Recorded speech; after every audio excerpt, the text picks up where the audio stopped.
All out attack करपी Kolkata night रायडर्साची mind game खेळपी Chennai super Kings आड आज मॅच।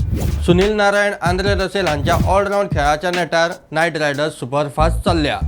तिनाच्यो तिनूय मॅची तांणी जिखल्यात। दुसरे वटेन चेन्नई सुपर किंग्स सदचे भशेन जिखता हरता करीत फुडें चल्ल्या। चेन्नईन 4 2 मॅची जिखल्यात। नायट रायडर्सान ह्या IPLांत बॅटिंग पावराचेर भर दितनाच बॉलिंगूय घटमूट केल्या। मिशेल स्टार्क, वरुण चक्रवर्ती अशे बरे बॉलर ह्या टीमीत आसा। जाल्यार सॉल्ट, श्रेयस अय्यर, रिंकू सिंग अशे बरे बॅट्समॅनूय हे टीमीत आसा। ऋतुराज गायकवाडाचे कॅप्टनशिपी खाला खेळपी चेन्नईचो खेळ अजून जाग्यार पडूंक ना। गायकवाड फूल फॉर्मात येवंक ना। जडेजा ऑलराउंड परफॉर्मन्स दिना। बाकीचे बॉलरूय सारखे चलना अशी परिस्थिती। सचिन रवींद्र, अजिंक्य रहाणे, डॅरिल मिशेल अशी चेन्नईची मदली फळी जाय तशी क्लिक जावंक ना। चेन्नई नायट रायडर्साक आडयतले काय कळटलेच।